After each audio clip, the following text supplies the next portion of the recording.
الحمدللہ رب العالمین والصلاة والسلام علی رسولہ الامین محمد وآلہ وصحبہ اجمعین ما بعد۔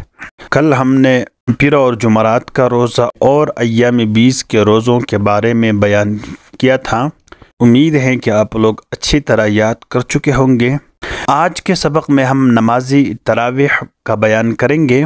سب سے پہلے یہ جاننا ضروری ہے کہ تراویح کسے کہتے ہیں۔ تو تراویح ترویحہ کی جمع ہے۔ ترویحہ کے معنی ہے آرام لینے کے لیے تھوڑی دیر بیٹھنا۔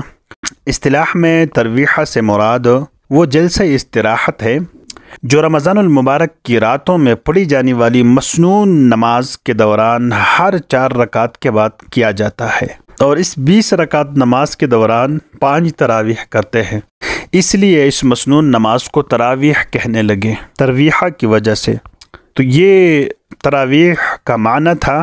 اب ہم یہ جانیں گے کہ نماز تراویح کا کیا حکم ہے۔ تو نماز تراویح سنت مؤکدہ ہے۔ رسول اللہ صلی اللہ علیہ وسلم نے بھی اس کا اہتمام فرمایا ہے، اور صحابہ کرام نے بھی اس کا اہتمام فرمایا ہے۔ جو شخص کسی عذر کے بغیر تراویح کی نماز ترک کرے گا تو وہ گناہگار ہوگا۔ یہ تراویح جس طرح مردوں کے لیے سنتی مؤکدہ ہے، اسی طرح خواتین کے لیے بھی سنتی مؤکدہ ہے۔ یعنی یہ سمجھنا بالکل غلط ہے کہ تراویح پڑھنا صرف اسی کے لیے ضروری ہے جس نے دن میں روزہ رکھا ہو۔ یہ غلط ہے بالکل، کیونکہ دونوں الگ الگ عبادتیں ہیں۔ جو لوگ کسی عذر اور مجبوری کی وجہ سے روزہ نہ رکھ سکے، مثال کے طور پر کوئی مریض ہو یا سفر میں ہو اور روزہ نہ رکھے، یا خواتین حیض و نفاس کی حالت میں ہو اور تراویح کے وقت پاک صاف ہو جائے، تو ان کو نماز تراویح پڑھنا چاہیے۔ نہ پڑھنے کی صورت میں ترک سنت کا گناہ لازم آئے گا۔ اب ہم یہ جانیں گے کہ نماز تراویح کی فضیلت کیا ہے۔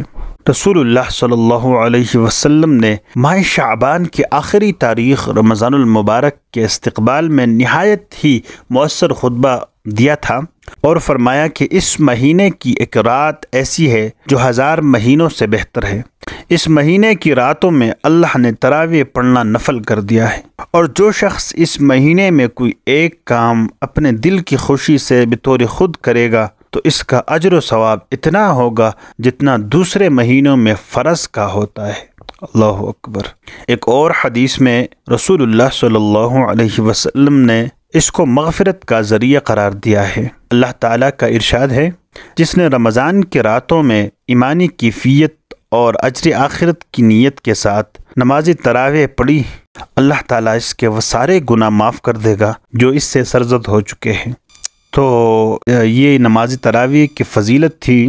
اس کے بعد ہم یہ جانیں گے نماز تراویح کا وقت کیا ہے، کس وقت پڑھنا افضل ہے۔ تو نماز تراویح جس دن رمضان المبارک کا چاند نظر آئے رات کو، تو اسی رات سے تراویح شروع کی جائے گی، اور جب عید کا چاند نظر آ جائے تو تراویح چھوڑ دی جائے گی۔ اب ہم یہ جانیں گے کہ نماز تراویح کا وقت کیا ہے۔ سب سے پہلے تو یہ جاننا ضروری ہے کہ نماز تراویح کب سے شروع کی جائے گی۔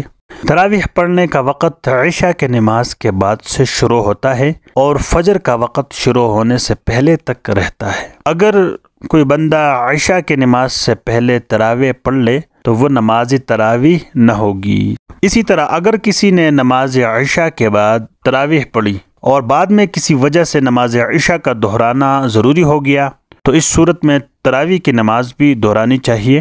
البتہ مستحب یہ ہے کہ تہائی رات کے بعد نصف شب سے پہلے تراویح کی نماز پڑھ لی جائے۔ نصف شب کے بعد پڑھنا جائز تو ہے، لیکن خلاف اولیٰ ہے۔ تو آج کے سبق میں ہم نے نماز تراویح کا بیان کیا ہے، اور اس میں تراویح کی فضیلت، تراویح کسے کہتے ہیں، اور نماز تراویح کا وقت بیان کیا ہے۔ امید ہے کہ آپ لوگ اچھی طرح یاد کریں اور دوست و احباب کے ساتھ شیئر کریں۔ جزاک اللہ خیر، بہت بہت شکریہ۔